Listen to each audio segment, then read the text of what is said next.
Hello, Dr. Palmer, and perhaps Stephanie as well. I know we just completed one series of a course, and thank you for a great course. And now we are transitioning into leadership, and I love leadership. And I am really particularly interested in taking this course because I actually teach this course, and I've actually taught from this course book as well. And so for today's assignment, we were asked to answer some questions from chapters 1, 2, and 3. And so I am going to proceed with this PowerPoint that I created in conjunction with this video that I'm presenting to you. So for chapter 1, we are asked to look through recent magazines and newspapers, slightly archaic, I think, perhaps, but again, going online to find a leader who seems to illustrate the leader as hero mindset, and who seems to also have the hero to humble mindset as well. And as we know in society and throughout time, there have been evolution, so to speak, of the way in which leaders exhibit themselves, carry themselves, display themselves, and actually lead, so to speak. So the two examples that I actually gave, the first one, and again, not trying to get political by any means, but looking at this from an anthropological point of view, and especially looking at what's going on in the news right now, the example I gave for leader as hero is actually our current president of the United States. And the reason why I selected him is, number one, there's a lot going on in the news. This picture was actually a snapshot of him today, speaking to the United States as he has been doing every day. And when you look at the new reality for leaders and you look at the information they're giving us in the textbook, I believe it's page 8 of chapter 1, he really does emulate the old reality of things and qualities and that a leader would have. So again, regardless of what you think of him politically, he is the hero. And only yesterday, for example, he, certainly not humble, when you look at the humble component, but saying, I do not take ownership for this. I do not apologize to the United States for handling the current situation as such. So he does, in my opinion, really emulate a leader as hero.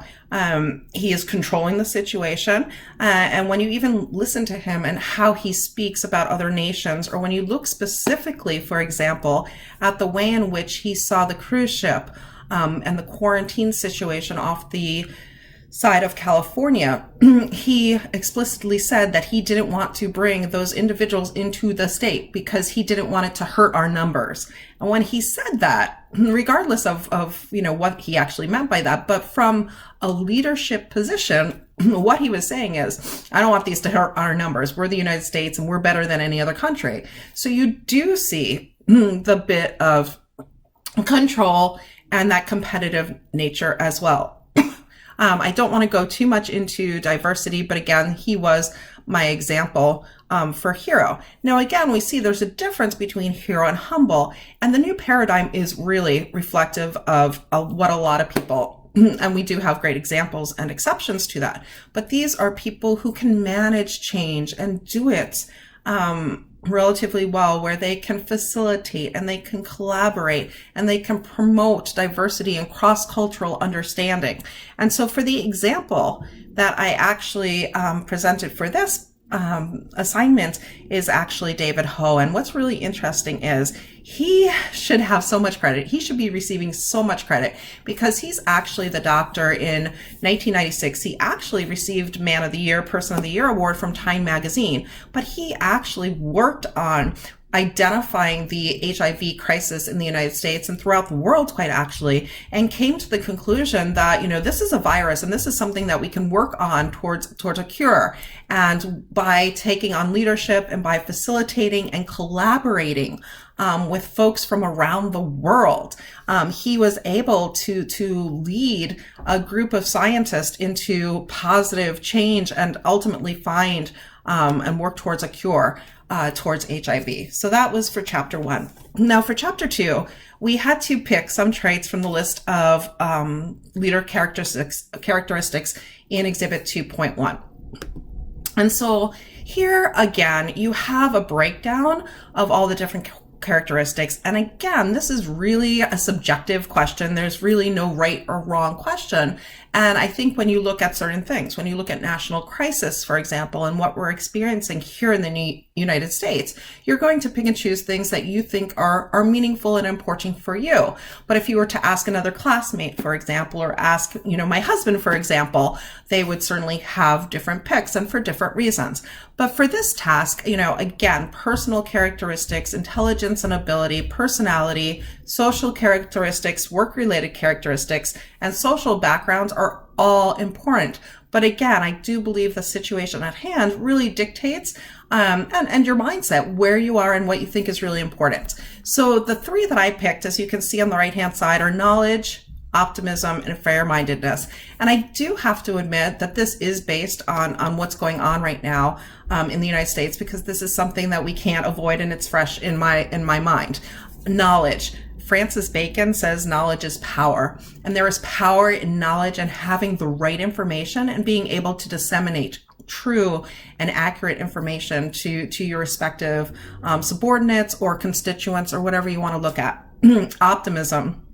I think right now, especially, there's a lot of fear, there's gloom and doom. There are people, for who knows whatever reason, they're out there, they're stealing toilet paper, they're not stealing, they're hoarding toilet paper, which makes no sense. And it's really creating a scary situation. So while being knowledgeable as a leader, it's really important to understand that you have to present a positive mindset or provide optimism despite the challenges that a corporation or a nation may face. Not lying about that, painting a realistic picture, but also providing just that sense of optimism. And then the last one I did pick was fair-mindedness, which actually falls under work-related characteristics. And I think, again, especially in a workforce and in jobs that I've had, it's really important to have folks who are fair and think strategically, critically, but they think fairly as well. And fair-mindedness and having the ability, to be fair is something that people want to see from a leader, an individual in a leadership position. And then finally, it's interesting, I had my students do this question as well and got a lot of great information and reflection. This was a great time to reflect in chapter 3 when you asked for 4 examples of supervisors or former teachers you had, reflective of the respective style in which they taught. So for supportive, I actually chose you, Dr. Palmer, because I did have class with you last semester, and as you know, I had problems, I had difficulties, and you were always friendly, you were always responsive, you were always approachable, and not all teachers are like that, but and again, different styles work for different folks. So which one is the most effective? Again, it's based on an individual reality and certainly personality traits, but I greatly appreciate the supportive style. And when I teach too, I like to be friendly and approachable, but it does become difficult, as you know, if you have students who may perhaps take advantage of that. But I really appreciated that approach that you took with me last semester. So thank you for that.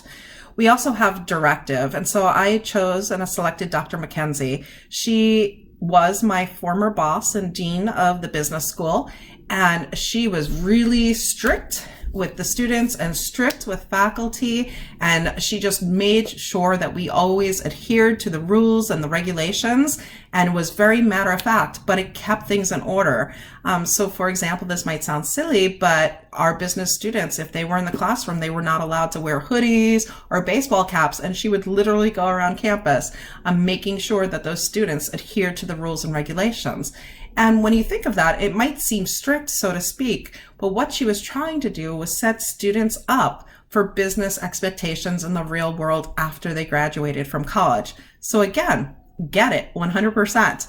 And again, a different approach. For participative, I picked Mr. Slifko, and he was a math teacher that I had in the 7th grade. And I think that's a great class to geometry too, I believe, but a great class to really ask students for their thoughts, for their ideas, for their suggestions, so that you could collaboratively problem solve, work through difficult answers and solutions, and have him guide you through that process. That's a style that I personally think is probably my favorite style. But again, just a really inspirational one to know that a teacher or a leader is involved in your educational growth and development and critical thinking, and that they're there to help you is really important. And then for achievement oriented, I picked Dr. Spahn, Mr. Spahn. He was the former headmaster of my high school, and he always told me to reach for the stars.